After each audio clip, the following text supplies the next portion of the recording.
Hello everyone, कैसे हैं आप सब। और आपका बहुत बहुत स्वागत है हमारे इस यूट्यूब चैनल जिसका नाम है जाबिश फिजिक्स और ज्योमेट्रिकल ऑप्टिक्स के इस लेक्चर में हम लोग स्टडी करने वाले हैं critical angle, TIR total internal reflection और उसके एप्लीकेशंस को। ठीक है, और एक और चीज़ है क्रिटिकल एंगल के जस्ट बाद जो हम लोग स्टडी करेंगे conditions of circle of illumination. ठीक है, इल्यूमिनेंस, सर्कल ऑफ इल्यूमिनेंस। ठीक है, तो ये सब चीज हम लोग इस लेक्चर में डिस्कस करने वाले। क्या क्या? क्रिटिकल एंगल, उसके बाद सर्कल ऑफ इल्यूमिनेंस, उसके बाद TIR टोटल इंटरनल रिफ्लेक्शन और उससे रिलेटेड जो फिनोमेना है जैसे कि मिराज हो गया, ऑप्टिकल फाइबर हो गया। तो इन सब चीज को इस लेक्चर में हम लोग डिस्कस करने वाले हैं। इससे प्रीवियसली जो भी लेक्चर्स, जो भी टॉपिक्स हम लोगों ने geometrical optics competitive plus boards में जो भी हम लोगों ने स्टडी किया, उन सारे लेक्चर्स का एक कंप्लीट प्लेलिस्ट बनाया जिसका लिंक आपको डिस्क्रिप्शन बॉक्स में मिल जाएगा या फिर यहाँ बटन पर मिल जाएगा। तो आप जाकर देख सकते हैं और अपने नॉलेज को इंक्रीज कर सकते हैं, बढ़ा सकते हैं। बिना वक्त जाया किए हम लोग समझेंगे सबसे पहले क्रिटिकल एंगल। तो सबसे पहले हेडिंग दे देता हूं, क्रिटिकल एंगल। ठीक है, क्रिटिकल एंगल क्या है? What is critical angle? Critical angle, critical angle क्या होता है इसको थोड़ा समझें। What is critical angle? ठीक है, क्रिटिकल एंगल का सिंबल होता है C। क्रिटिकल एंगल का सिंबल क्या होता है? C। क्रिटिकल एंगल का सिंबल C। ये एक्चुअली में होता क्या है समझिए आप। इसके लिए एक कंडीशन है, कंडीशन को हम लोग बाद में डिस्कस करेंगे। पहले हम लोग कंसेप्ट समझते हैं कि ये आएगा कैसे और बनेगा कैसे। तो मैं क्या करता हूं कि सबसे पहले ये एक सरफेस है, एकदम ध्यान से समझना है। जब आप ये समझ लोगे तो TIR समझ गए आप। 90% क्रिटिकल एंगल, 10% TIR। ये एक सरफेस है जिसको हम लोग क्या बोलते हैं? इंटरफेस। क्या बोलते हैं? इंटरफेस। ठीक है, ये आपको पता है, ये मैंने बताया हुआ है। इसको क्या बोलेंगे? इंटरफेस। इसको थोड़ा और बड़ा कर दीजिए, ये इंटरफेस है। अब देखिए यहां पर एक ऑब्जेक्ट है, यहां पर मैंने एक ऑब्जेक्ट डाल दिया। ठीक है, ये मैंने एक ऑब्जेक्ट रख दिया। ठीक है, अब काम क्या करते हैं? तो इस ऑब्जेक्ट से एक रे ऐसे गई। ठीक है, एक रे ऐसे गई, इस ऑब्जेक्ट से एक रे ऐसे गई। ठीक है, यहां पड़ी। तो इसके लिए जब मैं नॉर्मल ड्रॉ करूंगा, इस रे के लिए, इस पार्टिकुलर रे के लिए जब मैं नॉर्मल ड्रॉ करूंगा तो क्या होगा कि देखिए इंटरफेस है। ऊपर मान लीजिए एयर मीडियम, ऊपर एयर है, नीचे वाटर है। नीचे वाटर मतलब डेंसर, नीचे डेंसर और ऊपर रेयरर, नीचे डेंसर और ऊपर रेयरर। ठीक है, वाटर में ऑब्जेक्ट रखा हुआ है और ऊपर हवा है। ये रे यहां से ऐसे गई, ये रे ऐसे गई। और आपको मालूम है कि जब डेंसर से रेयरर की तरफ लाइट रे जाती है, डेंसर से रेयरर की तरफ जब लाइट रे जाती है तो वो bend away from the normal, वो ऐसे हो जाएगी, bend away from the normal हो गई। ठीक है, यहां पर कुछ एंगल बना, इसको मान लेते हैं I1 और इसको मान लेते हैं ये है R1। ठीक है, इस केस के लिए R1 बड़ा है किससे? I1 से। R1 बड़ा है किससे? R1 बड़ा है किससे? I1 से। कोई दिक्कत इसमें? कोई दिक्कत नहीं है, bend away from the normal. एक दूसरी रे यहां से जाती है। ठीक है, एक दूसरी रे यहां से गई। ठीक है, यहां दूसरी रे गई, फिर से मैंने नॉर्मल ड्रॉ कर दिया। ये I2 है, ये I2 है। अब आप साफ देख सकते हो कि ये जो I2 है ये I1 से बड़ा है। ये जो I2 एंगल है ये I1 से क्या है? बड़ा है। ठीक है, बड़ा है। ठीक है, तो I2 यहां पर ग्रेटर देन किसके, या इसको मैं बाद में लिखूंगा। ठीक है, I2 बड़ा है किससे? अब देखिए ये रे ऐसे गई, फिर डेंसर से रेयरर, तो bend away from the normal, तो ये अवे हो गई। यहां बना R2, यहां लिख सकते हैं कि R2 जो होगा, R2 बड़ा होगा किससे? I2 से। कोई दिक्कत नहीं है, कोई परेशानी नहीं, एकदम समझ में आ रहा है सर।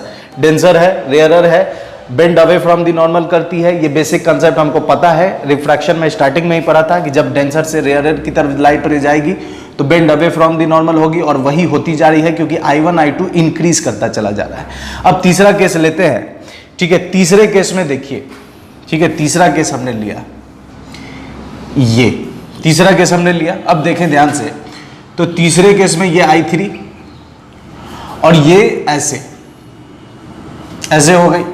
ठीक है, ये R3, तो यहां R3 बड़ा है किससे? I3 से। एकदम बेहतरीन तरीके से समझ में आ रहा है सर, बहुत अच्छी बात है। चलिए, ये रे ऐसे गई, ऐसे हो गई।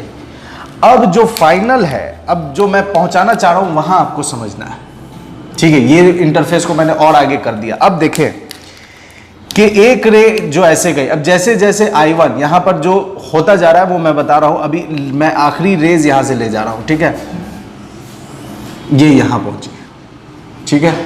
अब समझिए, एक रे ब्लैक वाली ऐसे गई, ठीक है, और ये ब्लैक वाली ऐसे गई I3, ये I4, ठीक है, I4, और ये रेज जो है ऐसे हो गई, इंटरफेस के अलॉन्ग निकल गई।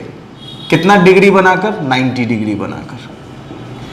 तो यहां 90 डिग्री ग्रेटर देन I4 होगा, 90 डिग्री ग्रेटर देन I4 होगा। अब समझिए यहां पर कंसेप्ट क्या है।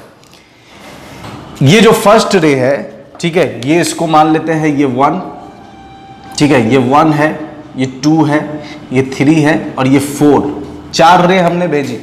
चारों के लिए कंसेप्ट समझिए कि पहली रे जो गई उसके लिए एंगल बना I1, तो I1 बड़ा है, ठीक है, I1 से बड़ा है। I1 से बड़ा है कौन?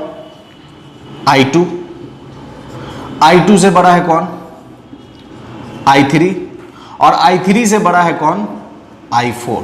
मतलब जैसे जैसे मैं क्या कर रहा हूं, इसका मतलब क्या है कि मैं एंगल ऑफ इंसिडेंस को इंक्रीज करता चला जा रहा हूं। Angle of incidence is increasing. दिख रहा होगा, मैं थोड़ा बड़ा लिख दे रहा हूं। चलिए, साफ यहां क्या दिख रहा है, मैं इसको थोड़ा बड़ा लिख देता हूं ताकि आपको क्लियरली दिखे, ठीक है। I1 से बड़ा I2, I2 से बड़ा I3, I3 से बड़ा I4। एंगल क्या होता चला गया? Angle of incidence is increasing, ठीक है। जब एंगल ऑफ इंसिडेंस इंक्रीज होता चला जा रहा है तो R1, अब ऊपर देखेंगे, R1 से बड़ा है कौन? R2, R2 से बड़ा है R3, R3 से बड़ा है R4। तो जब आप एंगल ऑफ इंसिडेंस को इंक्रीज करते चले जा रहे हो तो एंगल ऑफ रिफ्रैक्शन भी क्या होता चला जा रहा है? Angle of refraction, angle of refraction is also increasing. Angle of refraction is also क्या होता चला जा रहा है? इंक्रीज होता चला जा रहा है। दो चीजें आपने समझ ली, क्या क्या? एक, जब आप एंगल ऑफ इंसिडेंस इंक्रीज करते चले जा रहे हो तो एंगल ऑफ रिफ्रैक्शन भी क्या होता चला जा रहा है? इंक्रीज करता चला जा रहा है। एक इंपॉर्टेंट रिमार्केबल चीज जो मैं यहां लिखना चाहूंगा वो ये है कि लाइट जा कहां से रही है? Light is going from denser to rarer. ये समझना है आपको कि ये सारी चीजें होंगी, लेकिन उसके लिए प्राइमरी कंडीशन क्या है? From denser to rarer. किसका? लाइट का जाना। ये सारी कंडीशंस तब होगी जब लाइट कहां से कहां मूव करे? डेंसर से रेयरर की तरफ। ओ हो माय गॉड, बेहतरीन चीज समझ में आ रहा है, माशाल्लाह। लाइट कहां से कहां जा रही है? डेंसर से रेयरर। तो ये चीजें होंगी, ये चीजें आप समझ में गए। मैं बात कर रहा हूं फॉर फोर्थ रे। अब यहां से मैं अपना जो मौजू है मैं उसे बढ़ाना चाह रहा हूं, और मैं मौजू का जो उन्वान है वो है फोर्थ रे। Sorry for very Urdu. मौजू का उन्वान क्या है? मतलब कि अब जो हमारा सब्जेक्ट क्या है वो है फोर्थ रे। अब हम बात कर रहे हैं किसके लिए? फॉर फोर्थ रे के लिए। अब आप देखिए, जो चौथी रे हमने देखी है, ये चौथी रे, ये फोर्थ रे, इसको मैं ये लिख देता हूं, ये फोर्थ रे के लिए मैं काम कर रहा हूं। इस फोर्थ के लिए एंगल ऑफ इंसिडेंस क्या है? I4। एंगल ऑफ इंसिडेंस क्या है? I4। Angle of incidence I4। Angle of incidence कौन है? फोर्थ आई, एंगल I4, ठीक है। और एंगल ऑफ रिफ्रैक्शन क्या है? एंगल ऑफ रिफ्रैक्शन क्या है? तो एंगल ऑफ रिफ्रैक्शन है 90 डिग्री। ओ हो। अब समझिए, एंगल ऑफ इंसिडेंस बराबर I4, एंगल ऑफ रिफ्रैक्शन कितना? 90 डिग्री। तो जब किसी भी कोई एंगल के लिए, तब अब यहां से समझना है, इसका कंक्लूजन मैं निकाल रहा हूं, ठीक है। अब यहां से मैं कंक्लूजन निकाल रहा हूं, उसको समझना है। फॉर ए पार्टिकुलर एंगल, ठीक है, for a particular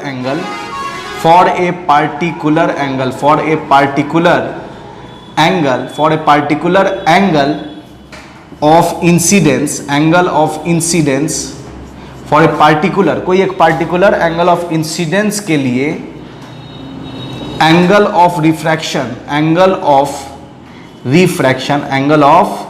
refraction is 90 degree, angle of refraction is 90 degree, then that particular angle is called,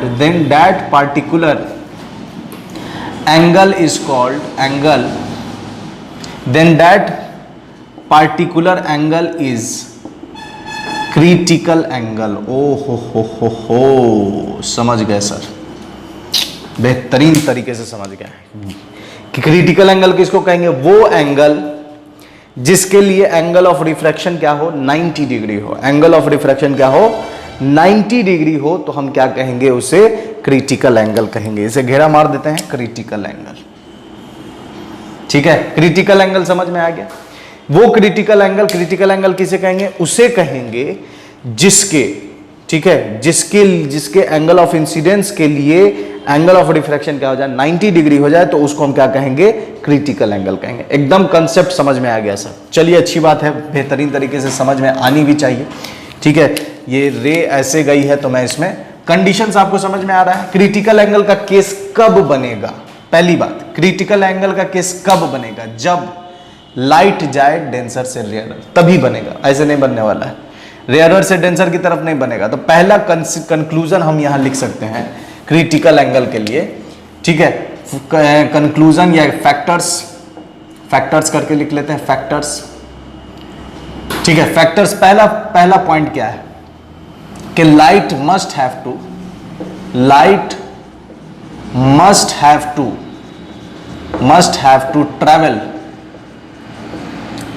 to travel from denser to rarer. ये पहला कंसेप्ट हमने समझ लिया कि पहला फैक्टर क्या है कि लाइट को हमेशा, जब भी लाइट किधर से किधर जाए, डेंसर से रेयरर, तभी वो क्रिटिकल एंगल वाला कंसेप्ट होगा। तो ये factors of critical angle, CA, chartered accountant नहीं है, क्रिटिकल एंगल है। ठीक है, चार्टर्ड अकाउंटेंट, कॉमर्स वाले समझेंगे, चार्टर्ड अकाउंटेंट है। ठीक है, तो लाइट किधर से किधर चलनी चाहिए, डेंसर से रेयरर की तरफ। दूसरी चीज क्या है कि एंगल ऑफ, दूसरा कंसेप्ट क्या है कि angle R for an angle I, मतलब incidence, for an angle I, angle R is equal to क्या होना चाहिए, 90 डिग्री होना चाहिए। ठीक है, क्रिटिकल एंगल कहलाएगा। अब इतना सर एकदम दिमाग में घुस गया बेहतरीन तरीके से। चलिए, अब मैं एक और चीजें आपको बताना चाह रहा हूं, एक चीज मैं आपको क्लियर करना चाह रहा हूं, वो क्या है समझिए थोड़ा। अब यहां पर हुआ ये कि जब ये रिफ्रैक्टेड रे किसके लॉन्ग जा रही है, सरफेस के लॉन्ग जा रही है, तो यहां लिखेंगे कि रे इज ट्रेवलिंग अलोंग, रे इज ट्रैवलिंग अलोंग। ठीक है, रे इज ट्रैवलिंग अलोंग इंटरफेस। ठीक है, जब ट्रैवलिंग अलोंग इंटरफेस हो, जब रे इंटरफेस के अलोंग जाए, तो हम एक टर्म यूज करते हैं, ग्रेजिंग। ठीक है, दैट इज ग्रेजिंग, हम एक टर्म यूज करेंगे, ग्रेजिंग। बात समझ में आ रही है। अब यहां पर रे ट्रैवल कर रही है किस पे, इंटरफेस, तो रे कैसी है, रिफ्लेक्टेड, इसलिए हम कहेंगे ग्रेजिंग रिफ्रैक्शन। ठीक है, ग्रेजिंग रिफ्रैक्शन। अगर होता कि इंसिडेंट रिफ्रैक्शन, तो इसका मतलब कि इंसिडेंट हुई है, रे को हम ऐसे ही भेज रहे हैं, इंसिडेंट ही हुई है सरफेस के लॉन्ग, तो उसको कहेंगे ग्रेजिंग इंसिडेंस और ग्रेजिंग रिफ्रैक्शन। तो ग्रेजिंग यहां बहुत जगह आपको पढ़ने को मिलेगा, ग्रेजिंग रिफ्रैक्शन। तो ग्रेजिंग रिफ्रैक्शन मींस क्या, एंगल ऑफ रिफ्रैक्शन 90 डिग्री है, ग्रेजिंग रिफ्रैक्शन यहां लिख देते हैं, angle of refraction, grazing refraction, grazing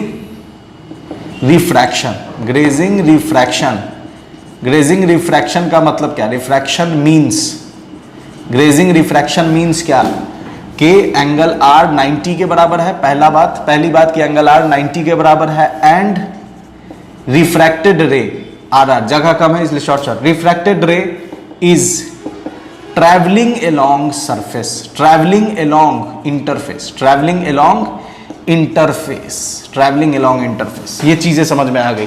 factors हमने समझ लिया सर कि जब एंगल ऑफ इंसिडेंस क्या हो, एंगल ऑफ इंसिडेंस के लिए for particular angle of incidence के लिए एंगल ऑफ रिफ्रैक्शन 90 डिग्री हो तो वो जो पार्टिकुलर एंगल होगा उसको क्रिटिकल एंगल कहेंगे, और जो रिफ्रैक्शन होगा उसको एक पार्टिकुलर नाम दिया गया है ग्रेजिंग रिफरेंस, मतलब इंटरफेरेंस के अलग जा रही है इसलिए उसको 90 डिग्री कहेंगे, ठीक है। और ये कंडीशन कब होगा, जब डेंसर से रेयरर की तरफ फटाक से जाएगा, ठीक है। तो इतना का आप फटाक से स्क्रीनशॉट ले लो, बेहतरीन मैंने लिख दिया है एकदम, मुझे खुद पे एकदम शाबाशी, ठीक है। चलिए अब मैं यहाँ पर अब इसमें कुछ फॉर्मूलाज हम लोग डिराइव करेंगे, ठीक है। दिक्कत नहीं है, कोई परेशानी नहीं है, कोई तकल्लुफ नहीं है, सब बेहतरीन तरीके से समझ में आ रहा है। तो मैंने कुछ इरेज कर दिया है, बोर्ड खाली कर दिया क्योंकि मुझे फॉर्मूला चाहिए। ये ऑब्जेक्ट है और इधर का भी हिस्सा मैंने मिटा दिया है, कोई मतलब नहीं है। ये है एयर मीडियम और नीचे वाला मीडियम है कैसा, वाटर। ये चीज़ें आपको समझनी है, ठीक है। अब यहाँ पर इस पार्टिकुलर पॉइंट के लिए इसको मान लेते हैं P, पार्टिकुलर पॉइंट, ठीक है। पार्टिकुलर पॉइंट के लिए हम क्या लगाएंगे, स्नेल्स लॉ, ठीक है। तो स्नेल्स लॉ हम लोगों को पता है क्योंकि हम फॉर्मूला डिराइव कर रहे हैं, ठीक है। अब समझिए, for particular angle for point P, क्योंकि वहीं पर उसी के केस में इसी को हम लोग क्रिटिकल एंगल बोलेंगे। ये जो एंगल है यही C के बराबर, यही क्या हो गया, C के बराबर, क्योंकि इसके लिए एंगल ऑफ रिफ्रैक्शन क्या है, 90 डिग्री। इतना से हमको मतलब नहीं, ये बस मैंने इसलिए बताया था कि कैसे लाइट रेज नीचे झुकती चली जा रही जैसे जैसे हम एंगल ऑफ इंसिडेंस इंक्रीज करते चले जा रहे हैं, ठीक है। तो for point P, point P के लिए काम कर रहे हैं, for point P, point P के लिए काम कर रहे हैं, ठीक है। तो पॉइंट P के लिए हम लगाएंगे Snell's law, using Snell's law, using Snell's law, using Snell's law. आइए भाई स्नेल्स लॉ लगा लेते हैं, स्नेल्स लॉ लगाते हैं सर, ठीक है। चलिए स्नेल्स लॉ लगाते हैं। स्नेल्स लॉ कैसे लगेगा, तो देखिए मीडियम 1 ये है, ठीक है। लाइट रे इधर से इधर जा रही है तो एंगल ऑफ इंसिडेंस ये है, इसका रिफ्रैक्टिव इंडेक्स है एन वाटर, एन वाटर जो भी हो, रिफ्रैक्टिव इंडेक्स एन वाटर, और इसका रिफ्रैक्टिव इंडेक्स है एन ए, वाटर का रिफ्रैक्टिव इंडेक्स, एयर का रिफ्रैक्टिव इंडेक्स। स्नेल्स लॉ लगाइए सर वहां पर, ठीक है। आइए लगाते हैं। स्नेल्स लॉ लगाएंगे तो फॉर्मूला होता है, आपको मालूम हो या एक बार मैं रिकॉल कर दूं कि ये रेज ऐसे आई, ये मीडियम 1 है N1, यहाँ एंगल ऑफ इंसिडेंस आई, यहाँ R, ये N2, मीडियम 2, मीडियम 2। तो फॉर्मूला हम लोग लगाते थे N1 साइन I, एकदम N1 साइन I बराबर N2 sine R, N2 sine R। ये काम हम लोग करते थे एकदम, N1 into sine I, N2 into sine R बराबर कर दो, एकदम स्नेल्स लॉ, आपको कंफ्यूजन ही नहीं होगा कि N2 ऊपर के N1 नीचे, एकदम N1 साइन I बराबर N2 साइन R, हो गया काम खत्म। यहां लगा दीजिए, क्या लगाएंगे, I है, साइन I है, ठीक है। और इसका रिफ्रैक्टिव इंडेक्स कितना है, NW, तो NW साइन I, अभी I ही लेते हैं, NW साइन I बराबर NA sine R, NA sine R। कोई दिक्कत नहीं है, कोई परेशानी नहीं।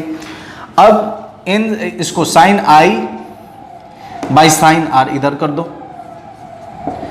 NA by NW, NA by NW, कोई दिक्कत नहीं है, कोई परेशानी नहीं। अब आगे समझिए, एंगल ऑफ इंसिडेंस को हम लोग क्या लिख रहे हैं, I क्या है, C के बराबर, I क्या है, C, तो साइन C, I की जगह क्या डाल दिए, sine C by sine R। Angle of refraction कितना बन गया, 90 डिग्री। एंगल ऑफ रिफ्रैक्शन कितना है, 90 degree. N A refractive index of A with respect to refractive index of water. Sine 90 कितना होता है, 1 होता है। इसको मिटा देते हैं, इसका काम हो गया, क्योंकि मुझे जगह चाहिए होगा और क्लैरिटी के साथ, कंसेप्ट के साथ, फील के साथ आपको बताना, इसलिए मुझे जगह चाहिए, ठीक है। तो ये कितना हो गया, इसको अगर मैं आगे लिखूं तो क्या मिलेगा, साइन C, साइन 90 का वैल्यू होता है 1, NA by NW, NA by NW, ये समझिए, ठीक है। मतलब साइन C बराबर क्या आ गया, फाइनली साइन C बराबर refractive index of A with respect to water. क्या मैं ऐसे लिख सकता हूं, ठीक है। इसको और मैं कैसे लिख सकता हूं, ये मैं बता रहा हूं। एक तो यहां मैंने लिख दिया sine C by NA by NW बराबर refractive index of A with respect to water, ये मैंने एक चीज लिख दिया। अब मैं इसका रेसिप्रोकल कर दूं तो ये हो जाएगा 1/sin c बराबर रिफ्रैक्टिव इंडेक्स गया ऊपर वाटर का, रेसिप्रोकल किया इसलिए इन ए, और ये हो जाएगा refractive index of water with respect to air. ये बातें समझ में आ गई कि साइन सी का क्या कमाल है, फॉर्मूला क्या है, ये आपको समझ में आ गया। ये मैंने बताया है कब इसको किसके रिस्पेक्ट में लिखना है, ये मैंने रिफ्रैक्शन वाले कंसेप्ट में पूरा बताया डिटेल में बेहतरीन तरीके से। नहीं देखा तो मैंने स्टार्टिंग में ही कहा कि इसके जितने भी लेक्चर्स है सबका एक कंप्लीट प्लेलिस्ट बना है, जिसका लिंक आपको डिस्क्रिप्शन में या फिर यहाँ आई बटन पर मिल जाएगा, तो आप जाकर देख सकते हैं और अपनी नॉलेज को बढ़ा सकते हैं। आइए मैं इसके आगे काम करूं। ये मैंने फॉर्मूला लिख लिया साइन सी वाला और साइन सी वाला, वहां मैं चढ़ा देता हूं फॉर्मूला, क्योंकि वो इंपॉर्टेंट पॉइंट हम लोग लिखते चले जा रहे हैं। एक मैं ये लिख देता हूं, ठीक है, साइन सी बराबर refractive index of air with respect to water, ठीक है, ये मैंने लिख दिया, इसलिए इसको मिटा दो। दूसरा मैंने क्या लिखना है, साइन सी बराबर, ठीक है, यही चीज है, इसी में मैं एक और चीज इसमें ऐड कर दो आगे, ये हो जाएगा sine n a by n डब्ल्यू, ठीक है, एन ए बाई एन डब्ल्यू। दूसरा फॉर्मूला क्या है, 1/sin c बराबर एन डब्ल्यू बाई एन ए बराबर refractive index of water with respect to air. ये कंक्लूजन, ये फॉर्मूला हमें यूज करना है। ये चीजें आपको समझ में आ गई होगी, क्रिटिकल एंगल एकदम दिमाग में ग्रर करके घुस गया होगा। क्या मैं सही बोल रहा हूं? सही बोल रहा हूं तो कमेंट कीजिए, सही बोल रहा हूं, ठीक है। अब आगे समझते हैं, कुछ क्वेश्चंस हम लोग करेंगे इसके ऊपर, फिर और कंसेप्ट आपके दिमाग में एकदम अच्छे से समझ में आ जाएगा। ये जो इंपॉर्टेंट पॉइंट्स है ये मैंने यहां साइड में लिख लिया। ग्रेजिंग कब कहेंगे? ग्रेजिंग तब कहेंगे जब इंटरफेस के अलोंग वो चलने लगे, चाहे रिफ्रैक्टेड रे हो चाहे वो इंसिडेंट रे हो। अगर वो उसके अलोंग चलने लगा है तो हम क्या कहेंगे उसे? ग्रेजिंग। ग्रेजिंग का नाम दे देना है, ठीक है, ग्रेजिंग का नाम दे देना है।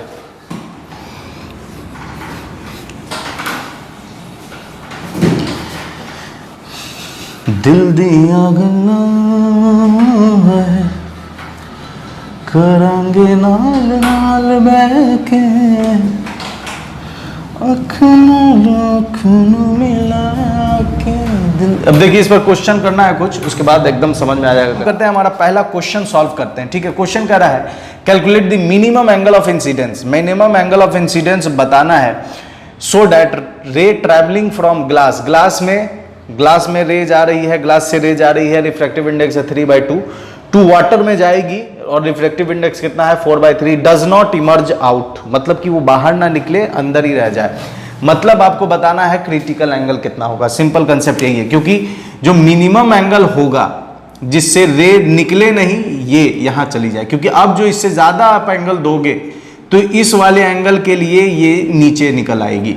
तो ये तो रिफ्रैक्शन हो गया, इसी को हम लोग TIR कहते हैं। तो आगे पढ़ेंगे, पहले क्वेश्चन कर लेते हैं, फिर TIR को डिटेल में पढ़ेंगे हम लोग। तो ये TIR समझना है। तो यहां पर क्या, मिनिमम एंगल मतलब critical angle. Critical angle is the minimum angle, यहां लिख सकते हैं critical angle is the minimum angle, critical angle is the minimum angle for, is the minimum angle, ये इससे हटके है, ये minimum angle for light not emerge out, for light not emerging out. तो अगर मान लीजिए क्वेश्चन में कहे ना कि मिनिमम एंगल, तो समझ जाइए कि आपको क्रिटिकल एंगल निकालने के लिए पूछ रहा है, कह रहा है, ठीक है। अब चलिए बनाते हैं यहां पर। तो यहां पर जो रिफ्रैक्टिव इंडेक्स दिया गया है, देखिए कहीं पर भी कोई भी रिफ्रैक्टिव इंडेक्स अगर दिया जाए, जैसे यहां ग्लास का रिफ्रैक्टिव इंडेक्स दिया गया है, तो आप लिखिएगा NG कितना 3/2, ये गिवन है। तो ये जो NGA है ना, ये ग्लास का रिफ्रैक्टिव इंडेक्स दिया, लेकिन किसी ना किसी के रेस्पेक्ट में तो दिया होगा। तो जो आपको सीधे रिफ्रैक्टिव इंडेक्स दिया रहा है, तो समझ जाइए कि वो एक्चुअली में रिफ्रैक्टिव इंडेक्स दे रहा है किसके रेस्पेक्ट में? एयर के रेस्पेक्ट में, तो 3/2, ठीक है।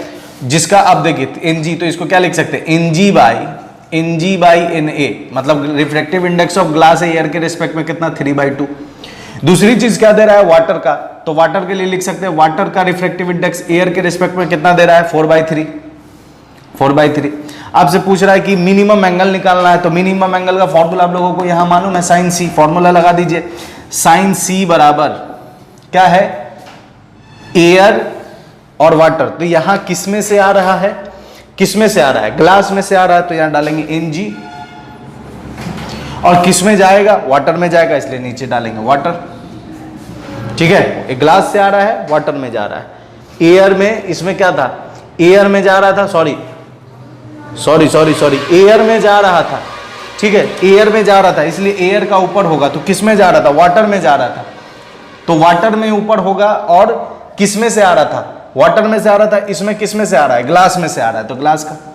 देखिए यही कंसेप्ट है न्यूमेरिकल, यही सब न्यूमेरिकल आपको फंसा देगा। ये कंसेप्ट अगर मान लीजिए आपके दिमाग में नहीं होता, यहाँ एयर से आ रहा था, जो हम लोगों ने पिक्चर ड्रॉ किया था उसमें एयर में जाने का काम हो रहा था और वाटर से आने का काम हो रहा था। तो यहां जो फॉर्मूला लिखेंगे तो आने का काम किस में से हो रहा है, आने का काम किस में से हो रहा है, ग्लास में से। ठीक है, और जाने का काम किस में हो रहा है, वाटर में, तो जाने का काम वाटर में, इसलिए वाटर का रिफ्रैक्टिव इंडेक्स ऊपर, और आने का काम ग्लास में से, इसलिए ग्लास का रिफ्रैक्टिव इंडेक्स नीचे।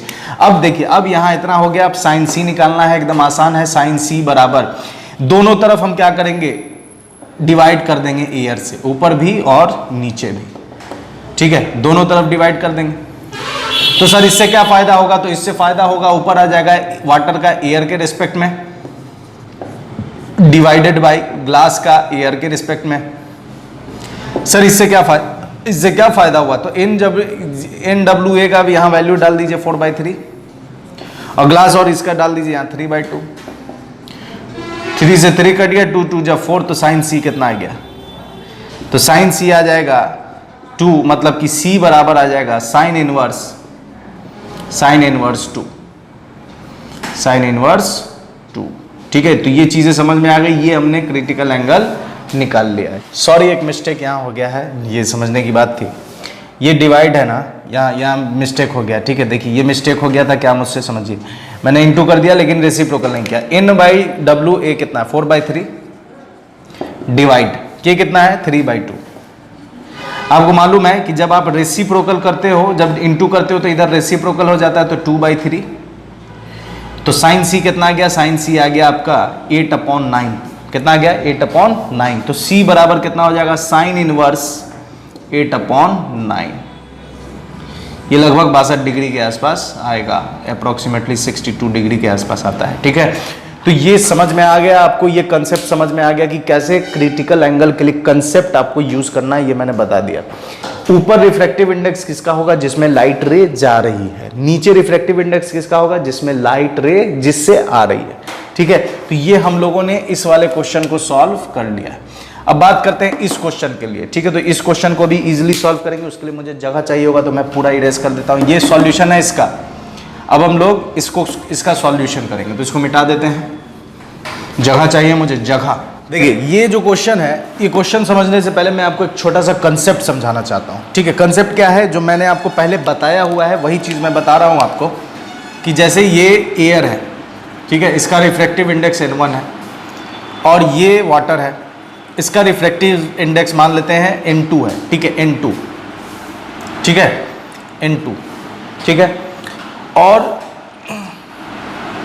या जो मैं पहले बताया था मैं वही बता रहा हूँ आपको। ठीक है, जैसे मान लीजिए ये एयर है, इसका रिफ्रैक्टिव इंडेक्स है N1, नीचे वाटर है, कोई भी मीडियम है जिसका रिफ्रैक्टिव इंडेक्स क्या है, N2। लाइट रेज ऐसे आई ऐसे हो गई, ये I और ये R, तो ये हो जाएगा N1 साइन I बराबर हो जाएगा N2 साइन R। ठीक है, ये स्नेल्स लॉ लगाएंगे तो N1 साइन I बराबर N2 साइन R, तो sine I by sine R बराबर N2 बाई N1। ठीक है, और याद कीजिए मैंने रिफ्रैक्शन वाले कंसेप्ट में बताया था कि N2 बाई N1 बराबर होगा V1 बाई V2 बराबर होगा λ1 बाई λ2। ये फॉर्मूला आपके दिमाग में होगा, मैंने पढ़ाया था। अगर आपने नहीं देखा है या पहले यही लेक्चर देख रहे हैं तो आप जाकर फटाक से देख लो, उन सारे लेक्चर्स का लिंक है आपके पास डिस्क्रिप्शन बॉक्स में, प्ले लिस्ट पे। ठीक है, रिफ्रैक्शन कुछ अच्छी बातें उसी में आपको मिलेगा। साइन I बराबर N2 बाई N1 बराबर V1 बाई V2 बराबर λ1 बाई λ2। अब इस फॉर्मूला को यहाँ लगाओ। N1 क्या है, N1 क्या है, N1 क्या है, एयर, तो नीचे आ जाएगा एयर।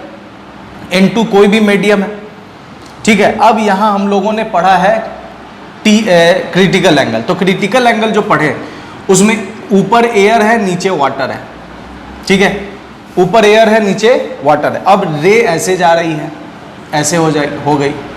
अब ये फॉर्मूला लगाओ, तो साइन आई जो कि c के बराबर है, तो साइन c और साइन r 90 है, साइन r, ठीक है। उसके बाद n2, तो n2 यहां पर क्या होगा, n2 मतलब किस में घुमाने का काम कौन कर रहा है, एयर, तो यहां na बाई nw, ठीक है, na बाई nw। तो यहां पर देखिए, अब समझिए, रिफ्रैक्टिव इंडेक्स सेकंड का, लेकिन वेलोसिटी किसकी, फर्स्ट की, वेलोसिटी किसकी, फर्स्ट की।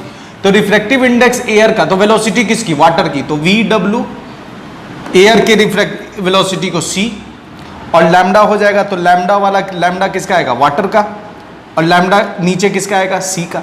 ये समझिए, n2 बाई n1 आया, n2 किसका है, मीडियम 2 का, n1 किसका है, मीडियम 1 का। वेलोसिटी किसकी होगी, तो पहले किसकी होगी, v1 की, तो v1 बाई v2, इसलिए यहां पर ये रिजल्ट है। अब इसको मैं यहां नोट कर लेता हूं, साइन c बराबर, ये काम की चीज है, ये मैं रिजल्ट यहां नोट कर लेता हूं, साइन c बराबर साइन r हो जाएगा 90 डिग्री, r बराबर 90 डिग्री, रिफ्रैक्टिव इंडेक्स ये TIR के केस में, या रहने देते हैं, बाद में काम कर लेंगे इस पर।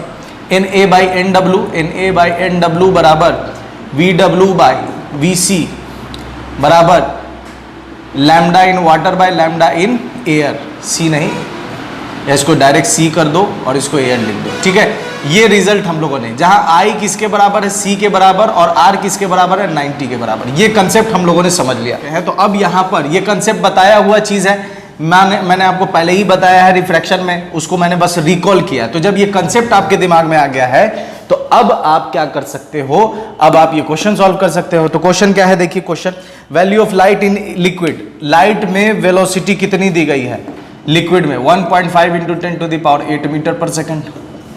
स्पीड ऑफ एयर में कितनी है, c, जिसको 3 into 10 to the power 8 meter per second. तो रिफ्रैक्टिव इंडेक्स निकालना, कह रहा कैलकुलेट वैल्यू ऑफ c, तो साइन c और साइन r 90 डिग्री, तो साइन 90 डिग्री हो जाएगा 1, ठीक है, डायरेक्ट फॉर्मूला लगाएंगे। और वेलोसिटी, तो वेलोसिटी वाटर का और एयर का, तो साइन c बराबर, ये नीचे आ गया 1 क्योंकि ये 90 होता है, यहाँ डाल दो डायरेक्ट, ठीक है। तो वेलोसिटी इन वाटर, लिक्विड कितना हो जाएगा, 1.5 इंटू 10 पुश टू, c कितना आ जाएगा,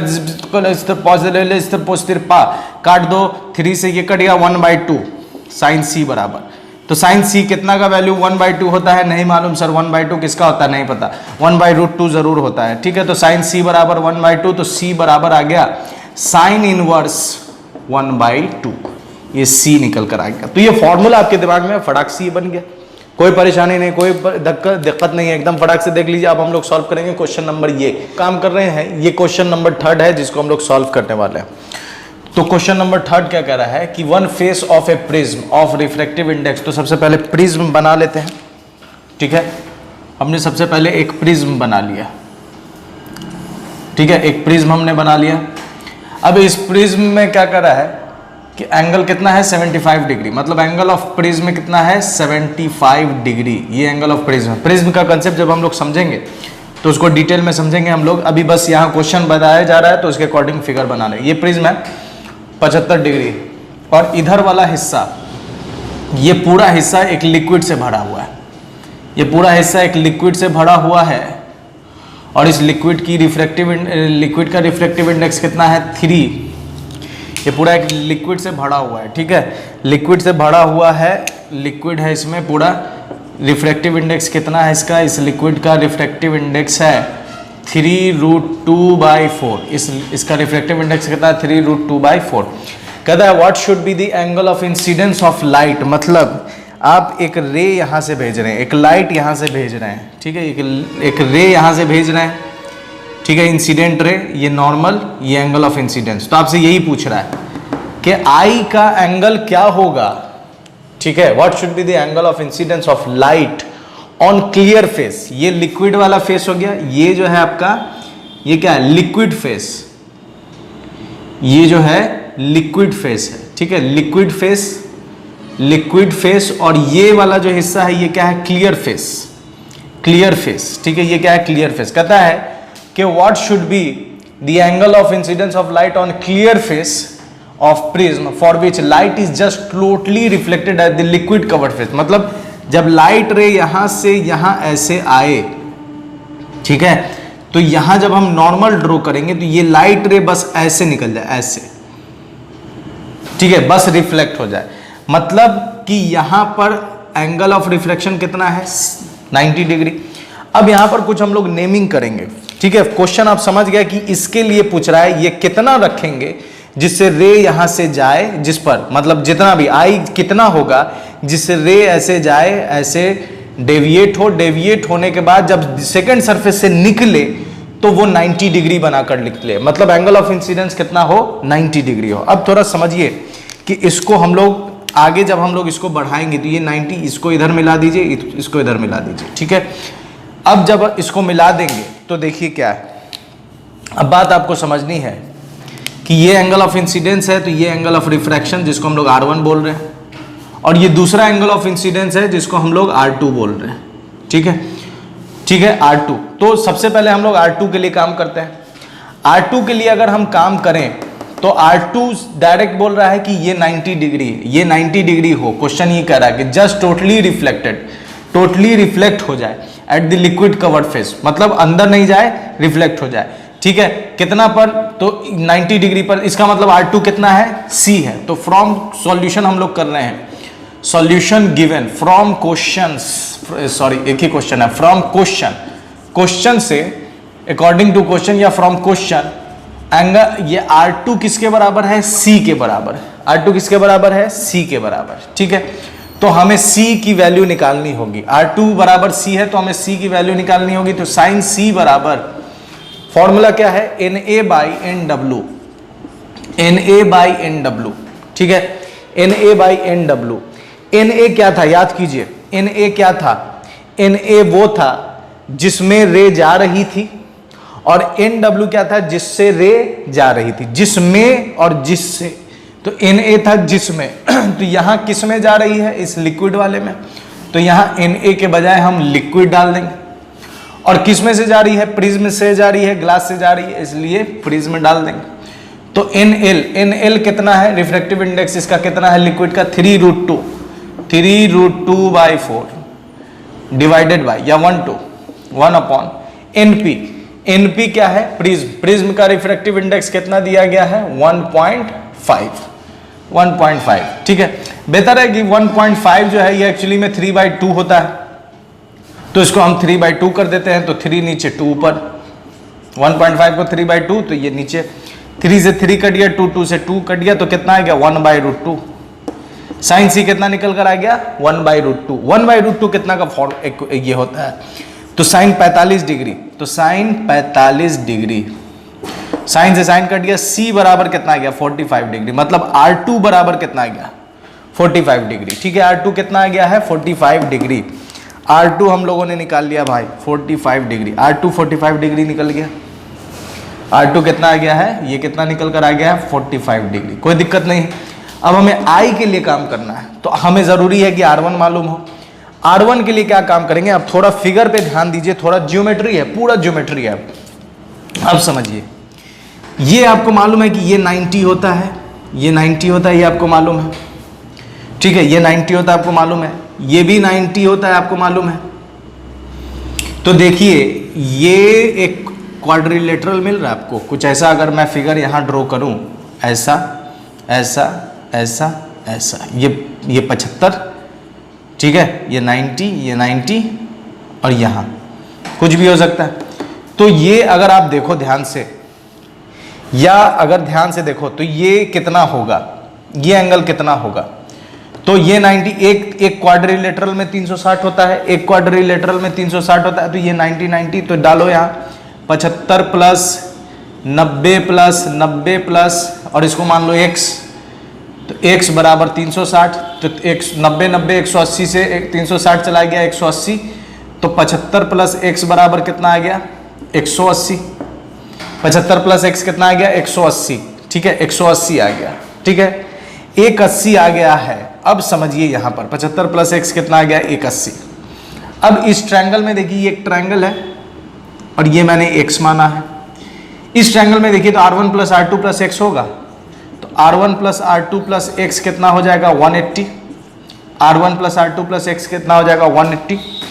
x के जगह पर हम कितना डाल सकते हैं, ठीक है, x की जगह पर कितना डाल सकते हैं, तो R1 plus R2 plus x की जगह डाल सकते हैं 180 माइनस 75, 180 माइनस 75, 180, 180 से 180 फिर चला गया, तो R1 प्लस R2 कितना आ गया 75, R1 प्लस R2 कितना आ गया 75। अब R2 की वैल्यू कितनी है 45, तो R1 प्लस R2 75, तो R2 की वैल्यू कितनी है 45, तो 75 माइनस 45, 75 में से 45 गया तो 5 में से 5 गया 0, 7 में से 4 गया 3, कितना आ गया 30 डिग्री, मतलब R1 कितना निकल कर आ गया 30 डिग्री।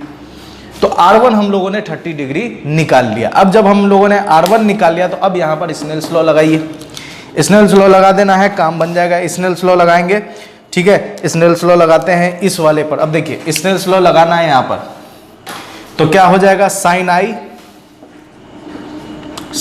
बाई साइन आर बराबर, इसका रिफ्रैक्टिव इंडेक्स कितना है, sine I by sine R, इसका रिफ्रैक्टिव इंडेक्स कितना है, तो इसका रिफ्रैक्टिव इंडेक्स दिया है 1.5, जिसमें जाता है उसका रिफ्रैक्टिव इंडेक्स जो मोड़ने का काम कर रहा है प्रिज्म, और किस में से आया एयर में से, ठीक है, एयर में से, तो एयर का कितना होता है 1, ठीक है।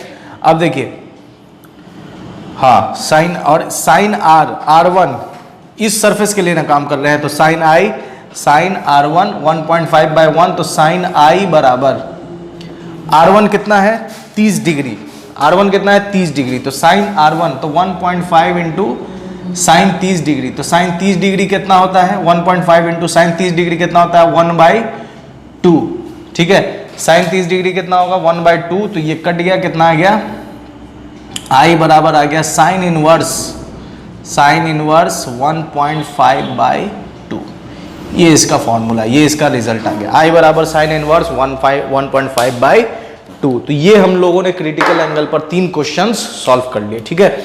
तो ये समझ में आया, यहां पर बस ज्योमेट्री था और कुछ नहीं था। सबसे पहले फिर से समझिए, सबसे पहले क्या काम किया, क्वेश्चन कह रहा है कि बस रिफ्रैक्ट हो जाए, मतलब R90 है, मतलब R2 एंगल C के बराबर है। यहां पर हम लोगों ने ये वाला फॉर्मूला लगाया, C निकाल लिया 45, अब C मतलब R2 45 आ गया। अब R2 45 आ गया तो अब हमें R1 चाहिए, तो R1 के लिए इतना घोच पोच किया कि ये क्वाड्रिलेटरल है, तो x की वैल्यू निकालें, इस दोनों का सम 180 होगा। जब इस दोनों का सम 180 होगा, फिर यहाँ ट्रायंगल लिए R1 plus R2 plus x 180, तो अब x की जगह पर यहाँ वाला वैल्यू डाल दिए, इसको उधर भेजेंगे तो 180 माइनस 75, 180 से 180 कट गया, माइनस 75 उधर, तो R1 प्लस R2 आ गया 75, और R2 की वैल्यू यहाँ से डाल दिए 45, तो R1 आ गया 30, यहाँ 30 डाल दिया और स्नेल्स लॉ लगा दिए, तो यहाँ डाल देना है R1 में 30, इसका रिफ्रैक्टिव इंडेक्स 1.5, साइन आई आपका निकल कर आ जाएगा कि कितने के एंगल से इसमें भेजना होगा, ठीक है। तो ये हम लोगों ने क्रिटिकल एंगल पर काम कर लिया। Circle of illuminance, circle of illuminance, ठीक है। क्या समझने वाले हैं, सर्कल ऑफ इल्यूमिनेंस, ठीक है। सर्कल ऑफ इल्यूमिनेंस को हम लोग समझेंगे, क्रिटिकल एंगल हम लोगों ने समझ लिया है।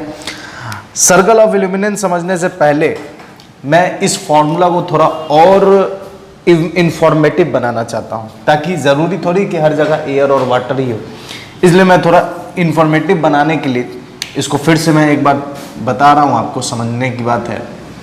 ये रेयरर मीडियम, कोई भी मीडियम है लेकिन ये रेयरर है, मीडियम 1, ये डेंसर मीडियम है, ठीक है, मीडियम 2, रे ऐसे आई, इंसिडेंट हुई, जिसको हम लोग क्रिटिकल एंगल बोलेंगे, और ये 90 डिग्री, ठीक है।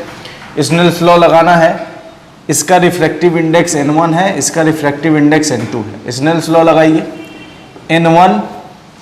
n2 इंसिडेंस इसमें है, n2 साइन c बराबर n1 साइन r, और r कितना है 90 डिग्री, इतना तो आप लेक्चर में समझ ही चुके हो।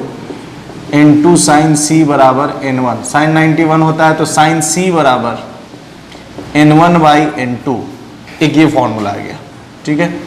साइन c बराबर n1 बाई n2 यहाँ लिख देते हैं, ठीक है। साइन c बराबर n1 बाई n2, ठीक है। n1 किसका रिफ्रैक्टिव इंडेक्स है, रेयरर मीडियम का, और n2 किसका रिफ्रैक्टिव इंडेक्स है, डेंसर मीडियम का।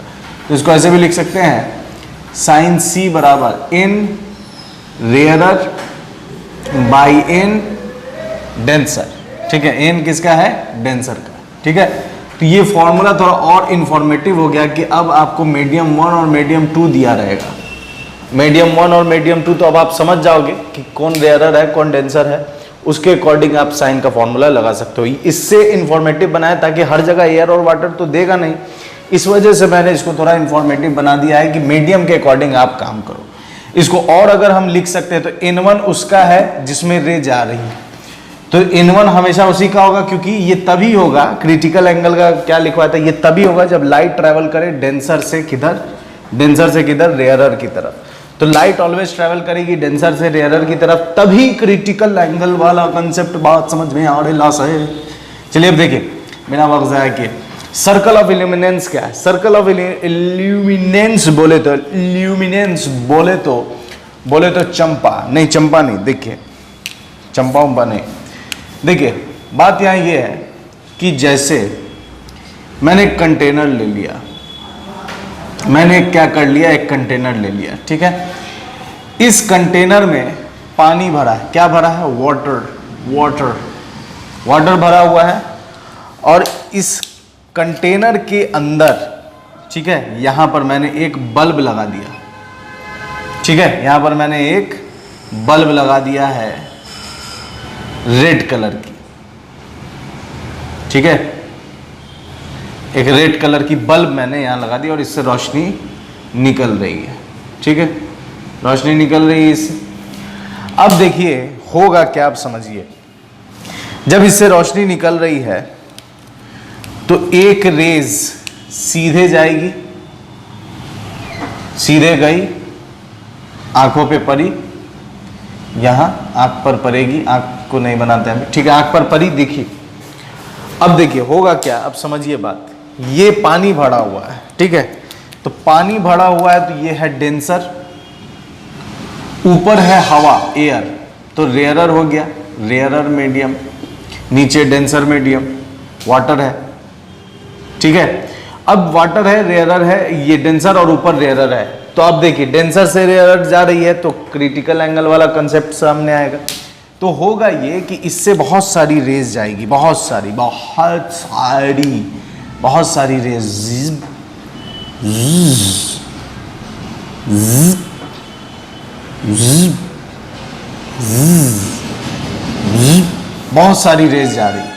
रेज जा रही। अब होगा क्या इसमें, जब बहुत सारी रेज जा रही है तो एक एंगल, मतलब ऐसे तिरछा जाती जा रही है तो सबके लिए एंगल ऑफ इंसिडेंस बढ़ता चला जाएगा। जब सबके लिए एंगल ऑफ इंसिडेंस बढ़ता चला जाएगा तो एक रे ऐसी होगी जिसका एंगल ऑफ रिफ्रैक्शन, मतलब मान लीजिए कि ये रे, ठीक है, ऐसे जा रही है तो एंगल ऑफ रिफ्रैक्शन कितना हो जाएगा? 90 डिग्री। एंगल ऑफ रिफ्रैक्शन कितना हो गया? 90, ठीक है। इसको मैं ब्लू से दिखाऊंगा, रे ऐसे चली गई, इसके लिए भी रे ऐसे, ग्रेजिंग रिफ्रैक्शन, ये मैंने बताया था आपको, ग्रेजिंग रिफ्रैक्शन, ये 90 डिग्री यहाँ पर, ये 90 डिग्री यहाँ पर। अब होता क्या है कि इसके बाद जो भी रे जाएगी ना वो लौट आएगी वापस, इसके बाद जो भी रे ऐसे गई ये पानी में लौट आएगी, इसी को TIR बोलते हैं, अभी डिस्कस करेंगे हम लोग TIR। इसके बाद जो भी रे जाएगी इस एंगल के बाद ये पानी में ही लौट आएगी। तो चूंकि पानी में लौट आ रही है तो अब देखिए कोई चीज आपको कब दिखती है? जब उससे रेज निकलकर आपकी आंखों पर आए, है कि नहीं? जब तक वो आपके आंखों पर नहीं पड़ेगी आप देखिएगा नहीं।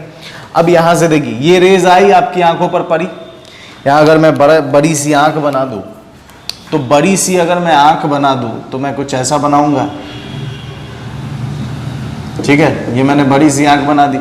तो इस पर देखिए सारी रेज आकर रिफ्रैक्ट होकर ऐसे पड़ती चली जाएंगी, सारी रेज पड़ेगी, लेकिन ये रेज नहीं पड़ेगी क्योंकि ये ग्रेजिंग रिफ्रैक्शन हो गया, मतलब कि ये सरफेस के अलोंग निकल गई, ये भी सरफेस के अलोंग निकल गई, और उसके बाद जो भी रेज जा रही है वो जा रही है और पानी में ही लौट आ रही है, ये भी जा रही पानी में ही लौट आ रही है। तो जो जा रहा है पानी में, जो रेज जा रही है पानी में लौट आ रही है, तो इतना से इधर आपको दिखेगा, इतना से इधर आपको नहीं दिखने वाला है क्योंकि रेज आपके आंख पर आएगी ही नहीं।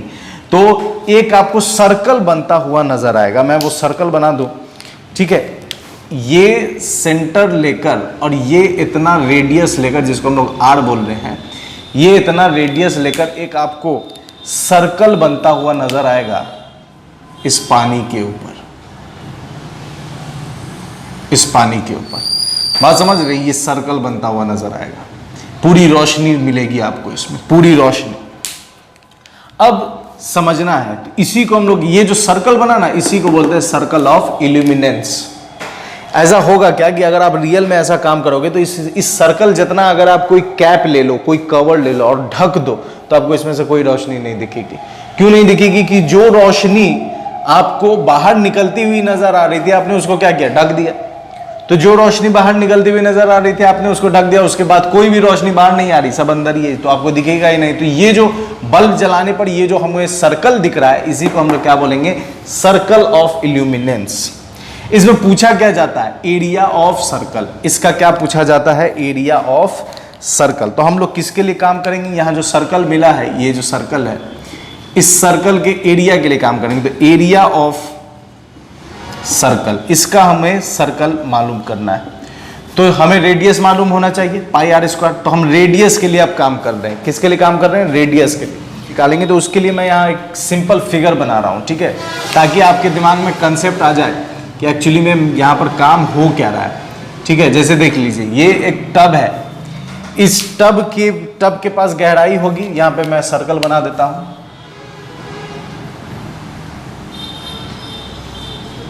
ठीक है, यहाँ पे मैंने सर्कल बना दिया, ये इसका रेडियस है आर, इस सर्कल का रेडियस है आर। ठीक है, यहाँ से रोशनी जा रही है, एक रोशनी सीधे, एक रोशनी सीधे और एक रोशनी ऐसे जाएगी, ऐसे गई और ये ऐसे हो जा रही है। तो यहाँ इसको हम लोग कौन सा एंगल बोलेंगे? यहाँ पर मैं नॉर्मल ड्रॉ कर दूँ तो ये क्रिटिकल एंगल सी है। तो आप देख सकते हो कि ये भी नॉर्मल है और ये भी नॉर्मल है, तो ये सी है, तो ये भी क्या हो जाएगा? सी हो जाएगा, क्रिटिकल एंगल। ठीक है, दोनों सी सी।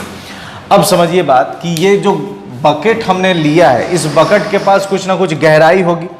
तो इस गहराई मतलब डेप्थ, मतलब कुछ ना कुछ हाइट है, तो इसको हम लोग एच से दिखा देते हैं। इसके पास कुछ ना कुछ हाइट है। ठीक है, हमें निकालना है आर। तो आर निकालने के लिए हम क्या करेंगे? तो देखिए, यहाँ पर हम लोग वो फॉर्मूला यूज करेंगे। सी, एंगल सी हमें मालूम है, तो साइन सी बराबर इन रेयरर। तो रेयरर यहाँ पर कौन है? हवा।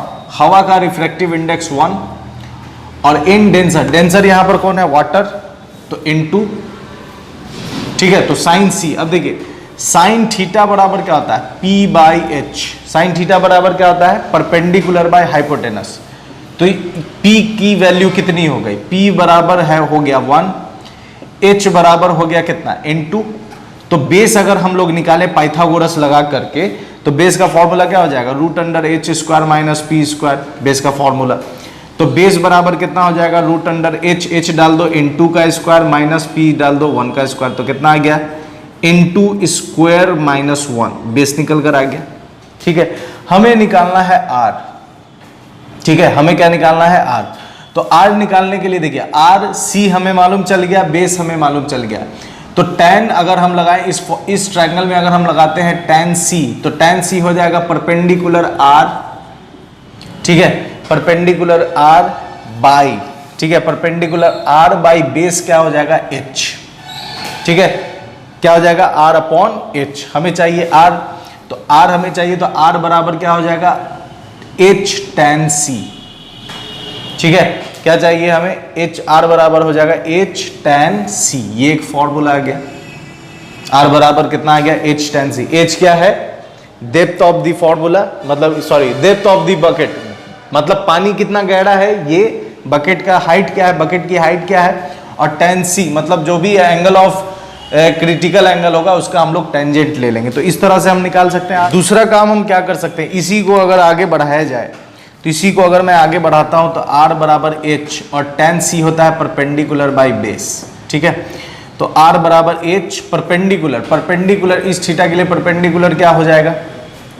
ठीक है, ठीक है, परपेंडिकुलर की वैल्यू कितनी? परपेंडिकुलर की वैल्यू कितनी है? 1। तो परपेंडिकुलर की वैल्यू है 1 और बेस कितना निकल कर आया? N 2 square minus 1, n 2 square, root under n two square minus 1, root under n two square minus 1, 1 upon root under n two square minus 1। तो r का फॉर्मूला आ गया h by root under n two square minus 1। तो ये दो फॉर्मूला आपके सामने, एक r बराबर h tan c और दूसरा है r बराबर h upon root under n two square minus 1।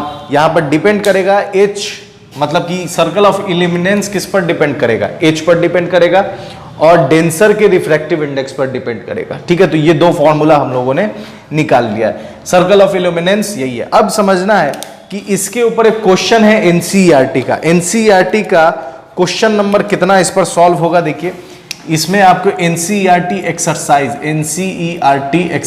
ठीक है, तो ये मैं सॉल्व करने वाला हूं अभी एनसीईआरटी एक्सरसाइज, ताकि आपको समझ में आ जाए। सर्कल ऑफ इल्यूमिनेंस समझ गए हैं, ठीक है, क्या फॉर्मूला यूज करने वाले हैं। क्वेश्चन देखिए, क्वेश्चन आपकी स्क्रीन पर डिस्प्ले हो रहा होगा, ठीक है। क्वेश्चन कह रहा है क्या कि a small bulb is placed at the bottom of a tank containing water to a depth of 80 centimetre, ठीक है।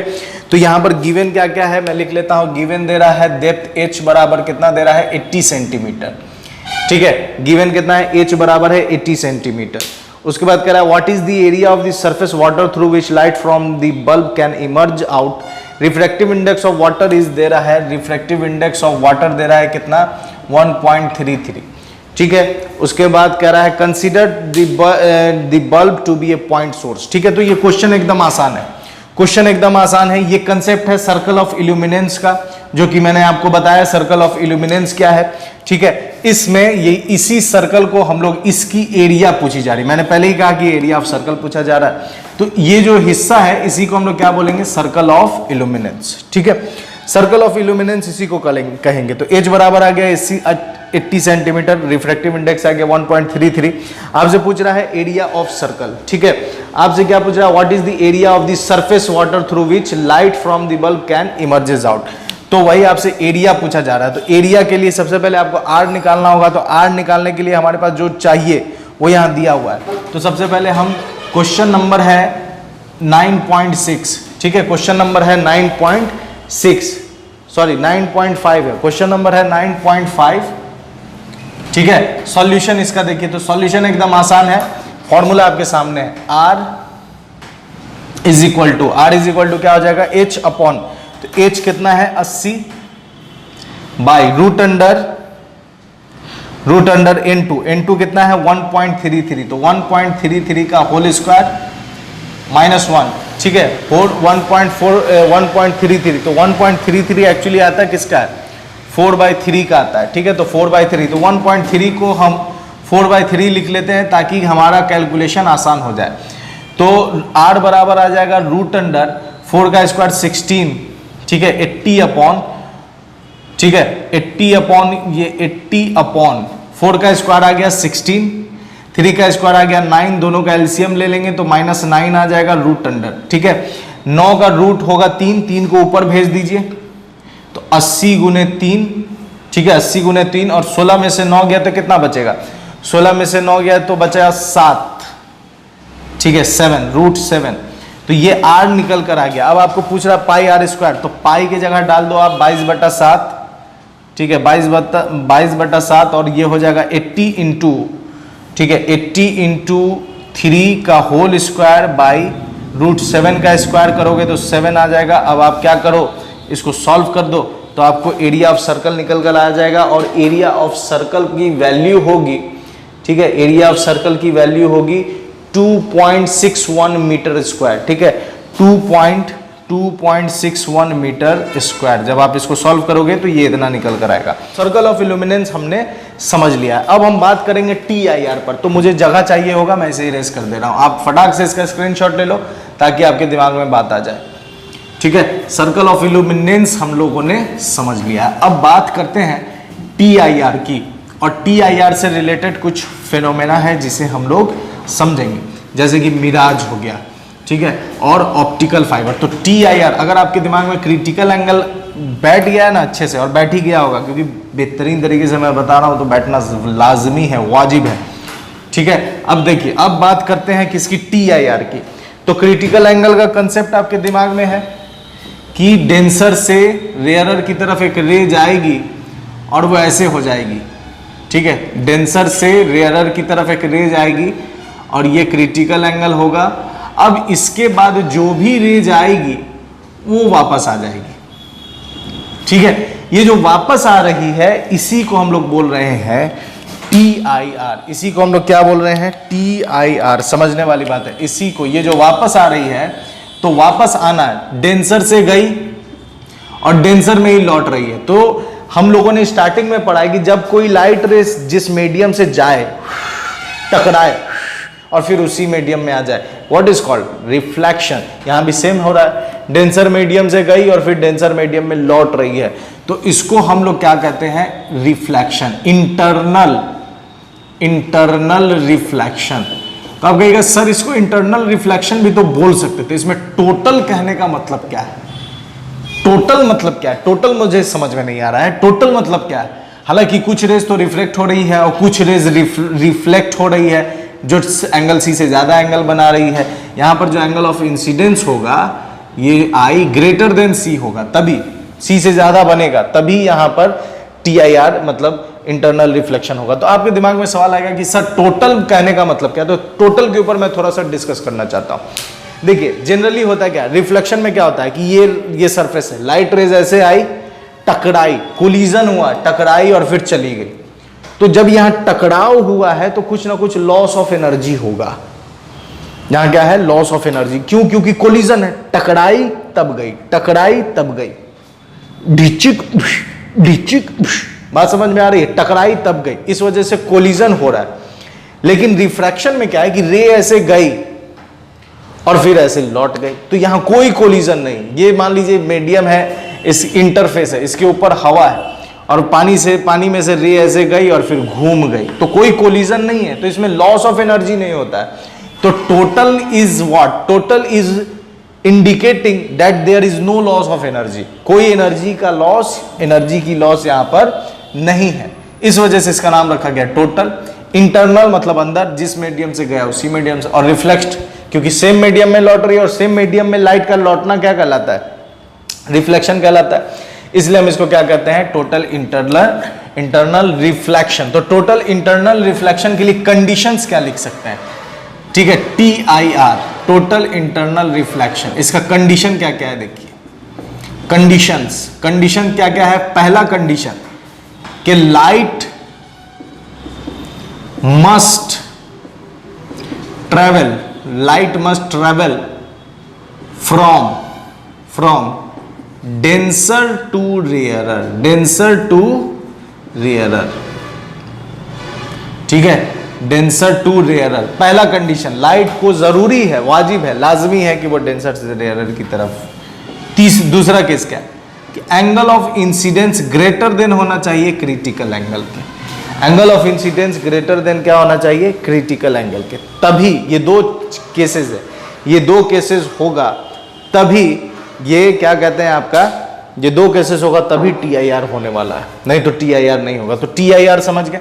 अब TIR के हम लोग एप्लीकेशन को समझते हैं। अब देखिए एक चीज और मैं आपको कंसेप्ट देना चाहता हूं TIR में, कि जितनी रेज, अब देखिए जैसे TIR वाला मैं फिगर बनाऊं, ठीक है, ये रे ऐसे गई और ऐसे लौट गई, ठीक है, इसका मतलब कि इसका एंगल ऑफ इंसिडेंस ये I1 ग्रेटर देन किसका है? C का, तो R1 होगा। अब इसके बाद जो भी रेज जाएगी, इसके बाद जो भी रे जाएगी, मान लीजिए ये रे गई, तो जितना इसका, ये अगर I2 है तो I2 जाहिर सी बात है ग्रेटर देन है I1 के, तो I2 ग्रेटर देन है किसके? 1 के। तो यहां जो R2 बनेगा, ये R2 ग्रेटर देन किसके हो जाएगा? R1 के। मतलब कि TIR के बाद, यहां के बाद एक रे, एक तो ये ऐसे चली गई जिसको हम लोग ग्रेजिंग रिफरेंस कह रहे हैं, उसके बाद जो रे यहां पहुंची, तो अब जितनी भी रिफ्लेक्टेड रे होगी वो इसी रीजन में लाई करेगी। क्योंकि जैसे जैसे आपने रिफ्लेक्शन में पढ़ा था कि जैसे जैसे हम एंगल ऑफ इंसिडेंस को इंक्रीज करेंगे, एंगल ऑफ इंसिडेंस मैंने इतना कर दिया इधर घुमा करके, तो एंगल ऑफ इंसिडेंस को मैंने इंक्रीज कर दिया, तो एंगल ऑफ रिफ्रैक्शन भी क्या हो जाएगा? इंक्रीज हो जाएगा। तो ये लॉज ऑफ रिफ्लेक्शन है कि जितना एंगल ऑफ इंसिडेंस उतना ही एंगल ऑफ रिफ्रैक्शन। ये मैंने अल्फा इधर बढ़ाया तो ये भी इधर अल्फा बढ़ेगा। तो एंगल ऑफ इंसिडेंस I1 अगर इतना है तो इसके बाद जितनी भी रेज होगी वो सब इतने के रेंज में ही लाई करेगी। इधर आपको no rays will be here, no rays lie here, कहीं कोई भी रेज यहां पर नहीं मिलेगी। जितनी भी रिफ्लेक्टेड रे होगी वो सब इतने में मिलने वाली। ये कंसेप्ट आपको समझना है, ठीक है। I2 I1 greater than C है इतना, अब उससे बड़ी होगी तो इसमें आएगी, अब उससे बड़ी होगी तो इसमें आएगी, और उससे बड़ी होगी तो इसमें आएगी। मतलब इतने ही रेंज में TIR वाली रेज इतने ही रेंज में लाई करेगी, इतने में लाई नहीं करने वाली, ठीक है। अब एप्लीकेशंस ऑफ TIR की बात करते हैं, ठीक है। Applications of TIR, applications of TIR में क्या है देखिए। सबसे पहले बात करते हैं मिराज, ठीक है। मिराज, मिराज क्या होता है ये समझिए। Applications of TIR, applications of TIR, applications of TIR क्या है देखिए। सबसे पहले मिराज, मिराज क्या होता है, तो जैसे मान लीजिए कि आप नोटिस किए होंगे कि जब आप सड़क पे जा रहे हैं, हाईवे पर जा रहे हैं, तो वहां देखते हैं दूर आपको सड़क पर, रोड पर पानी दिखता है। अब आप सोचते हो कि ओ माय गॉड बारिश तो हुई नहीं, पानी कहां से दिख रहा है। और वहां से जब कोई रोड, वहां से जब कोई क्रॉस करता है, जब वहां से कोई गाड़ी क्रॉस करती है, तो आप सोचते हो कि वहां से छींटा, पानी का छींट उड़ने वाला, पानी की छींटें उड़ेंगी, लेकिन कोई छींटें नहीं उड़ती। तो आप टेंशन में आ जाते हो कि अरे यार पानी है भी और छींटें भी नहीं उड़ रही हैं, तो ये क्या चीज है भाई, यही मिराज है मेरे भाई। अब मैं एक चीज बताता हूं, पानी एक्चुअली में क्या है। आप पानी को कैसे पहचानते हो? सर मेरा बचपन का दोस्त, मैं पैदा हुआ था तभी से उसको देख रहा हूं, मैं पी रहा हूं, नहीं ये बात नहीं। पानी को आप कैसे पहचानते हो? पानी को आप आइडेंटिफाई करते हो रिफ्लेक्शन से। आपके दिमाग में ये बात बैठी हुई कि कहीं पानी है, आपको रिफ्लेक्शन देखने को मिलेगी, तभी मतलब पानी अगर आपको कहीं देखना है ना, या आप जान रहे हो कि वहां पानी है, तो आपके दिमाग में ये बातें होंगी कि वहां पर रिफ्लेक्शन होगा। जैसे आप बारिश हुई, सड़क पर पानी लगा हुआ है, अब आप देखते हो कि आसपास की बिल्डिंग उसमें दिख रही है, तो आप कहते हो पानी लगा हुआ है, लेकिन ये रिफ्लेक्शन है। आप पानी के कलर को आप कहते हो कि पानी ब्लू है, पानी नीला है, वो नीला नहीं है, वो आसमान के कलर को रिफ्लेक्ट कर रहा है। तो वाटर, हमारे दिमाग में क्या बात बैठी हुई मैं अभी बता रहा हूं आपको, क्योंकि वाटर मीन्स क्या, वाटर मीन्स क्या, रिफ्लेक्शन। तभी आप बोलोगे कि पानी है, नहीं तो पानी नहीं। वाटर मीन्स क्या, रिफ्लेक्शन एकदम। जैसे बेहतरीन एग्जांपल मैं दे रहा हूं कि वाटर, मैंने आपको रोड का एग्जांपल दिया कि रोड के किनारे अगर पानी लगा हुआ है, तो फिर आप बरसात के दिनों में तो आप कैसे कहते हो कि पानी लगा हुआ है? इस वजह से कहते हो क्योंकि उस पानी में रिफ्लेक्शन दिख रहा है, आसमान का, आसपास की बिल्डिंग की रिफ्लेक्शंस उसमें दिख रही है, तो आप कह रहे हो कि पानी। लेकिन अब आपके घर में मैं आता हूं, टाइल्स लगा हुआ है, ठीक है, मार्बल लगा हुआ है, अब आप स्लिप कर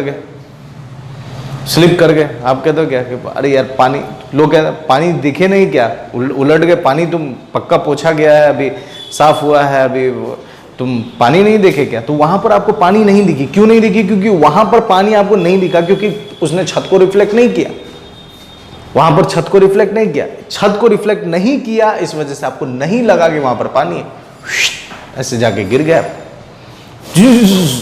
ये क्या है भाई, पानी।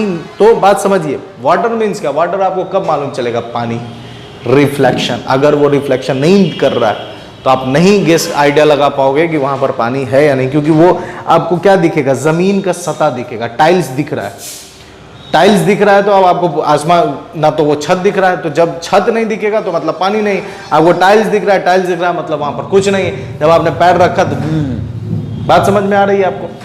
तो मिराज में तो देखिए, वाटर में क्या, वाटर मीन्स क्या, रिफ्लेक्शन। जब तक हम लोग रिफ्लेक्शन नहीं देखते हैं किसी भी चीज का, आसमान का, आसपास की बिल्डिंग का, तब तक हम लोग नहीं कहते कि वहां पर पानी। ये बातें समझ में आ गई आपको? अब बात करते हैं मिराज की। मिराज होता क्या है, तो ये जो मैंने आपको कहा कि रोड पर पानी दिख रही, तो पानी क्यों दिख रही? क्योंकि आप जा रहे हैं और आपको दूर दिखता है रिफ्लेक्शन ऑफ स्काई। वो एक्चुअली में वाटर नहीं है, वो रिफ्लेक्शन ऑफ स्काई है। आपको आसमान की तस्वीरें दिखती हैं, इस वजह से आप कहते हो ओ पानी है, लेकिन वहां पानी है नहीं। तो और एक्चुअल में भी ऐसा है, रोड के किनारे पानी लगा हुआ है तो आपको रिफ्लेक्शन दिख रहा है आसमान का, बिल्डिंग है तो आप कह रहे हो पानी है। तो यही जानकारी दिमाग को वहां भी मिलती, ठीक है, मिलती। इसको हम लोग क्या बोलते हैं? ऑप्टिकल इल्यूजन, आंखों का धोखा, इसको क्या कहते हैं? Optical illusion.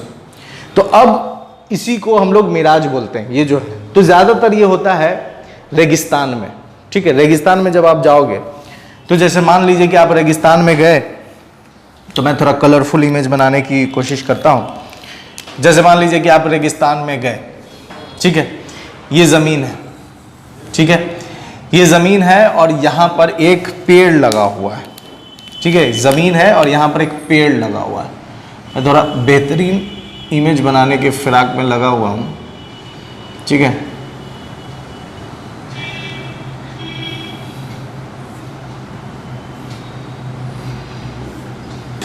ठीक है, ये आप खजूर का पेड़ है, ठीक है। मैं पत्ते हरा हरा से मैं पत्ते बनाऊंगा इसके,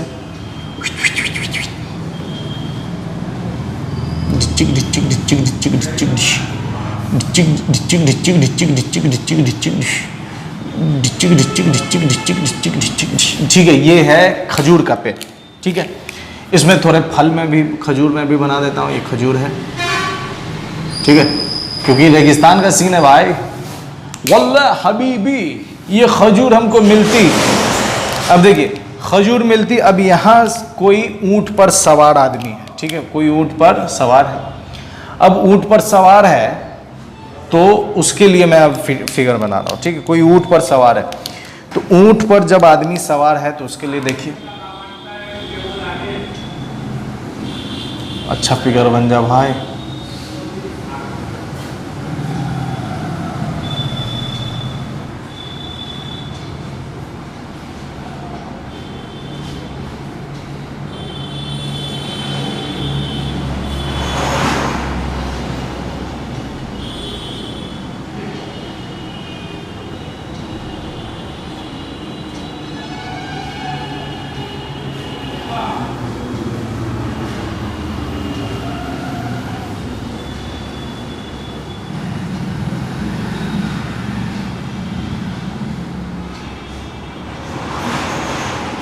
ठीक है, ओ माय गॉड, मैंने बेहतरीन पिक्चर बना दिया, ठीक है, बेहतरीन पिक्चर बना दिया है मैंने, शाबाशी, ठीक है।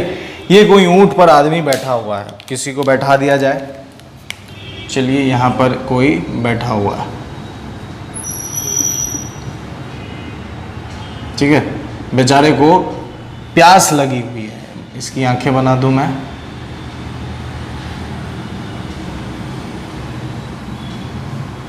ठीक है। अब देखिए बेचारे को प्यास लगा हुआ है, रेगिस्तान में परेशान है, घूम रहा है कि भाई वल्लाह हबीबी पानी हमको मिलती कि नहीं मिलती, ठीक है। अब देखिए ये ढूंढ रहा है, पानी ढूंढ रहा है। होता क्या है अब समझिए यहाँ पर केस। अब यहाँ से रेज आई तो एटमॉस्फेयर में यहाँ पर बहुत सारे हवा के लेयर है, बहुत सारे लेयर। अब देखिए बहुत सारे हवा के जब लेयर, अब हवा के जो लेयर हैं इसका मतलब क्या है? हवा के लेयर से मतलब क्या है तो समझिए, नीचे जो है गर्मी का दिन है और नीचे जो है गर्म हवा है, हॉट एयर, और ऊपर जो है कोल्ड एयर है।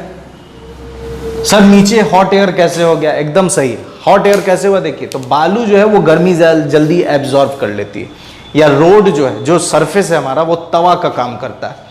तो जब सन के रिफ्लेक्शंस होते हैं, सन से जो रेज आती है वो इस धरती को गर्म कर देती है, और जब गर्म कर देती है तो इसके आसपास के हवा भी गर्म हो जाते हैं, क्योंकि ये एक तवा का काम करता है। तो तवा कहने से समझ जाइए कि ये पूरा गर्म है।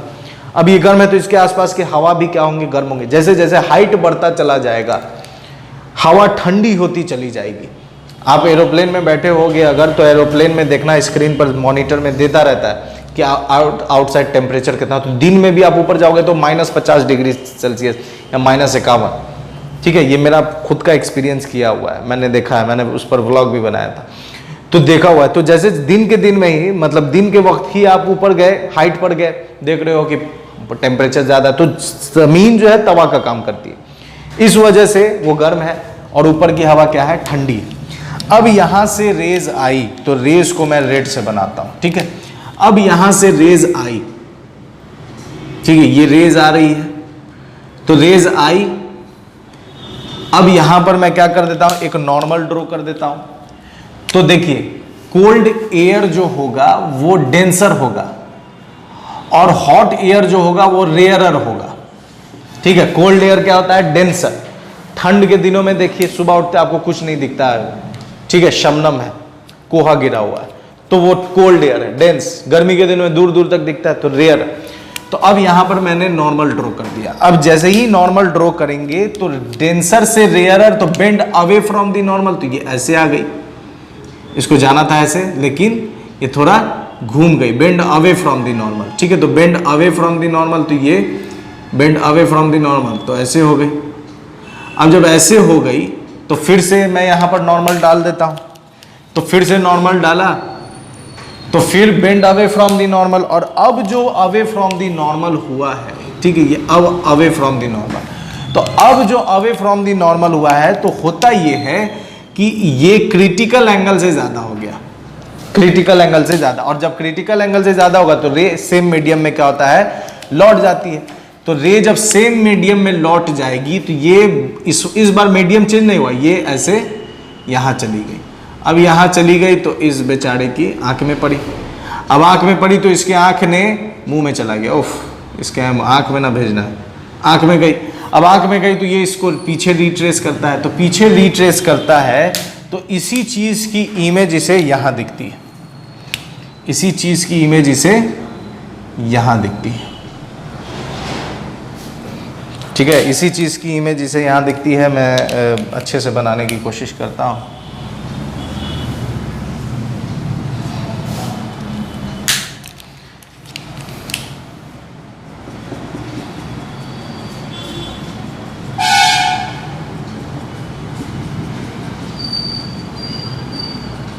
ठीक है, इसमें खजूर खजूर खजूर, मेन तो खजूरी है, भूख लगी है मुझे। ठीक है, तो इसकी इमेज इसे यहां दिखती है। तो ये इसे क्या लगता है कि यहां पर पानी है, क्योंकि इसको इसकी रिफ्लेक्शन यहां दिख रही है, स्काई की रिफ्लेक्शन दिख रही है, और रिफ्लेक्शन मींस वाटर, इसको लगता है पानी है, चल भाई पी लेते हैं। और स्पीड में, ये तो घोड़ा का है, खैर ये दौड़ाता है, दौड़ाते दौड़ाते यहां पहुंचता है और देखता है कि ओ माय गॉड, ये तो आंखों का धोखा था।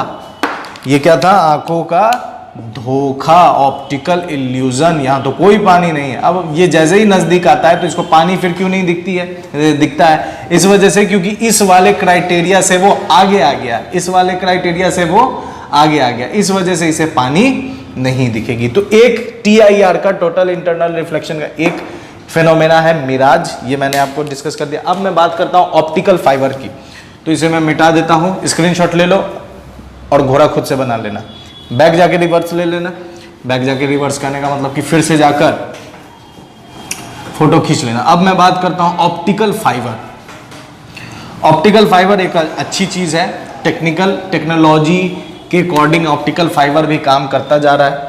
ऑप्टिकल फाइबर, ठीक है। दूसरा क्या है, ऑप्टिकल फाइबर। ऑप्टिकल फाइबर क्या है समझिए, ऑप्टिकल फाइबर, ठीक है। ऑप्टिकल फाइबर क्या है, तो फाइबर मीन्स क्या होता है, आप खाना खाते हो, फाइबर कहा जाता है फाइबर ज्यादा लेने के लिए, उससे पाचन डाइजेशन अच्छा रहता है।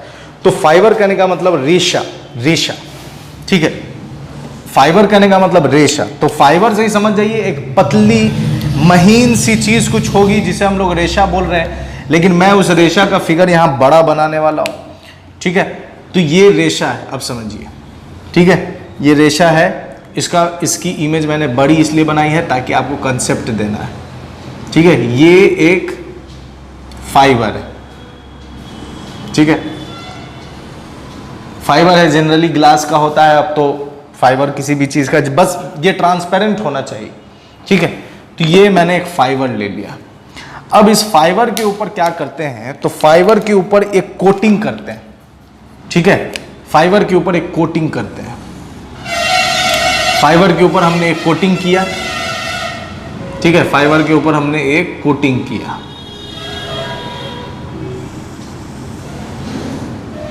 फाइबर के ऊपर हमने एक कोटिंग कर दिया।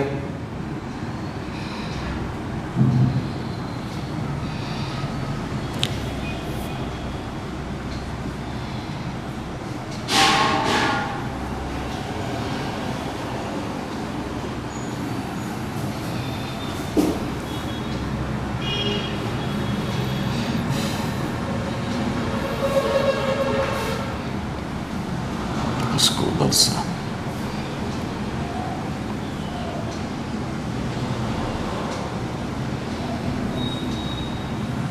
ठीक है। ये फाइबर के ऊपर हमने क्या कर दिया है, एक कोटिंग कर दिया है।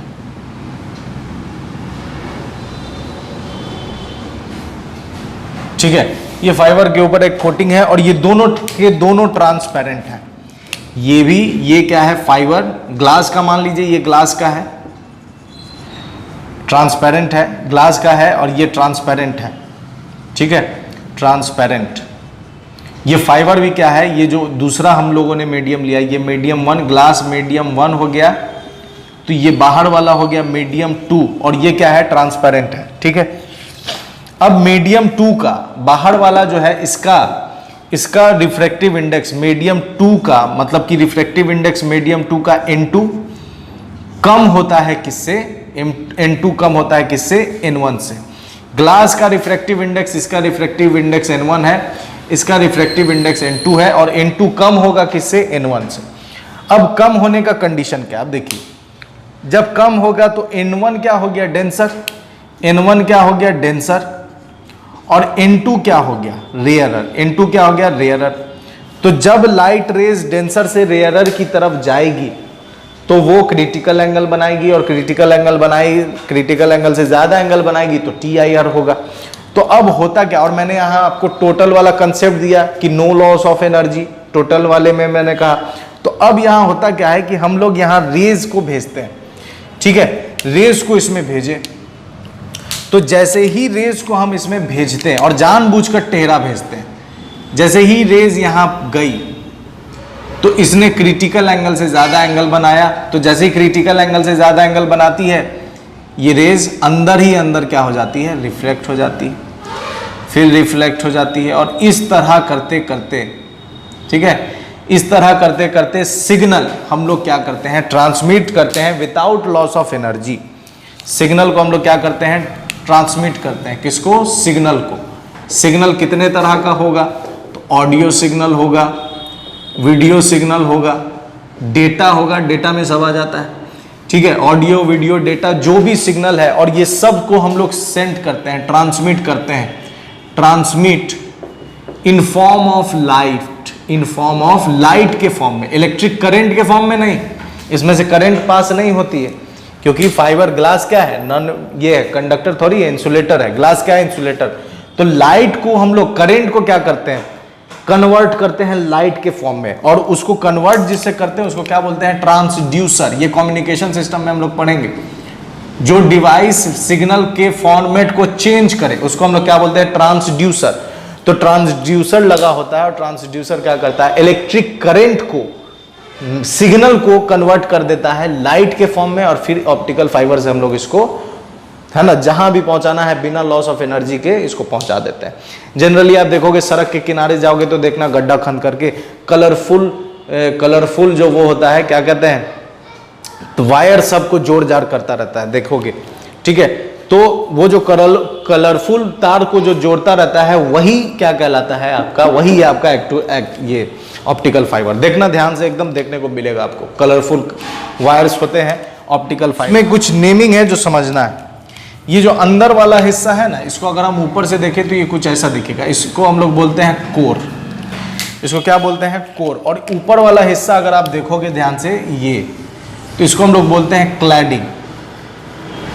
ठीक है, ये ऊपर वाले हिस्से को हम लोग बोलते हैं क्लैडिंग, और अंदर वाला जो तार है, जो ऑप्टिकल फाइबर है, उसको हम लोग क्या बोलते हैं, जो फाइबर है उसको हम लोग बोलते हैं कोर।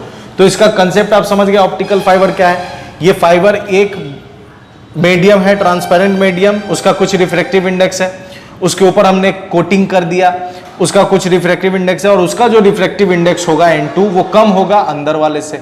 तो जब ऐसा होगा तो डेंसर से रेयरर की तरफ चला जाएगा। जब डेंसर से रेयरर की तरफ जाएगा तो ग्रेटर देन अगर एंगल C बनाता है तो वो रिफ्लेक्ट होने लगेगा, TIR करने लगेगा। तो लाइट रेज हम इसको देते जाते हैं, और ये क्या होता चला जाता है, मुड़ता चला जाता है, ट्रांसमिट होता चला जाता है। इसको अगर हम और लंबा बनाए तो इसको हम मन चाहे, क्योंकि फाइबर है तो इसको हम अपने अकॉर्डिंग गोल गोल घुमा भी सकते हैं। तो आप इसको कुछ ऐसा भी बना सकते हो। ठीक है, आप कुछ इसको इस तरह से भी बना सकते हो। इसके ऊपर से कोटिंग कर दो, इसको हम लोग क्लैडिंग बोलते हैं।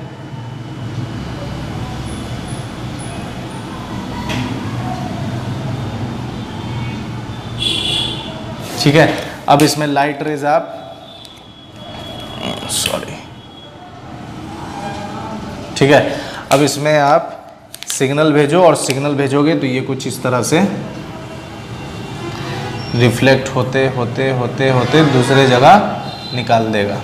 ठीक है, तो ये हम लोगों ने दो एप्लीकेशंस पढ़ लिए किसके, ऑप्टिकल फाइबर के, भले टीआईआर के। टीआईआर में आता है मिराज और ऑप्टिकल फाइबर। ठीक है, तो अगर आपको कोई भी डाउट हो किसी भी टॉपिक से तो बेशक कमेंट बॉक्स में टाइप करें, मैं इंशाल्लाह मैं उसके ऊपर वीडियो बनाकर आपके दिमाग से वो डाउट निकाल दूंगा। और मेरे साथ बने रहने के लिए बहुत बहुत शुक्रिया, और अपने फ्रेंड सर्कल में ज़रूर कहें शेयर करने के लिए, सब्सक्राइब करने के लिए। ठीक है, मेरे साथ बने रहने के लिए बहुत बहुत शुक्रिया। अपना ख्याल रखें, गुड बाय एंड खुदा हाफिज़।